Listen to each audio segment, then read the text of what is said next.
The year is 1997, and under the heat of the July sun, the waves of the Atlantic Ocean lap against an oceanographic trawler, the Ocean Wrestler, currently several hundred miles east from the Bermuda Triangle and alone on the horizon. On the weather deck stand 4 searchers, the sea breeze filling their lungs as they pose for a photo. Behind them, a specially constructed, toughened submersible designed to operate under severe and abnormal conditions, ideal for their purposes. Standing proud in his boots is Greg Blower, the financial backing behind this historic adventure, the sweat congealing on his brow as he suffers the infernal heat. Behind Mr. Blower is Simon Creek, officially Mr. Blower's bodyguard, unofficially the good-for-nothing nephew. Then, the enigmatic Helen Milton with her alert scientific mind, educated in the top colleges in the country. Finally, Professor Caldwell, world-renowned archaeologist, considered to be a fruitcake on the hunt of a lost cause by many in the archaeological community, but in his heart and mind, he knows the many clues and legends he has followed will prove true in the end. The 4 enter and seal the only exit to the submersible. The tension in the air is thick, and as the professor checks the oxygen pressure levels, the winch is started up and the submersible is slowly lowered into the deep, murky Atlantic Ocean. The search for a mystery hidden by the sands of time has begun. This is the search for Atlantis. Atlantis, a myth known around the world as the city which was sunken by an angry god. Many have searched for it and failed. The lost city has hidden itself well from the prying eyes of the world.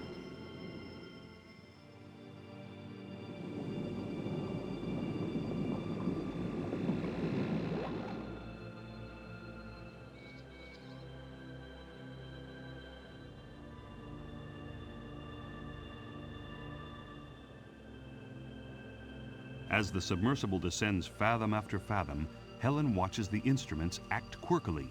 It started with a twitch here and there, then some unbelievable readings. Looking at his chronometer, the professor smiles to himself. A quick warning about an abnormal magnetic field puts Helen's mind at rest, but agitates Mr. Blower and confuses Simon. It happened so slowly they almost didn't notice. At first it was just a little dim and warm.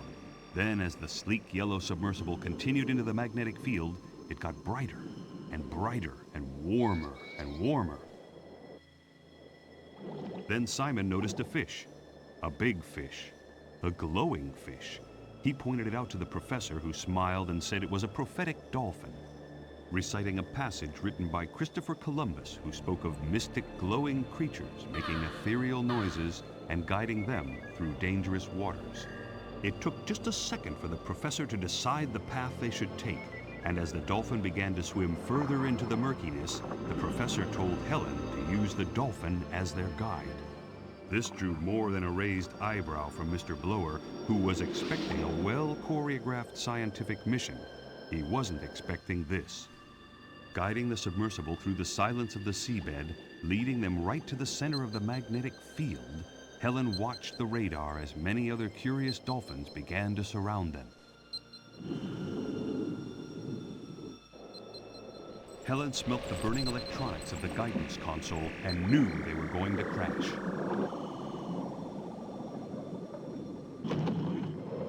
The submersible shook violently as it made contact. Everybody was thrown from their seats onto hard, unforgiving surfaces. In the dim light from outside, Mr. Blower searched for his cigar lighter, constantly muttering insults at the professor. A hull-ripping creak shuddered through the small craft as it finally came to rest. Simon found Mr. Blower in the darkness and helped him to his feet. Meanwhile, the professor was both thanking and praying to the gods. Helen piped up with a status report, her fingers trying the dead controls to no avail. Most of the electrics were gone and the hull was taking on water.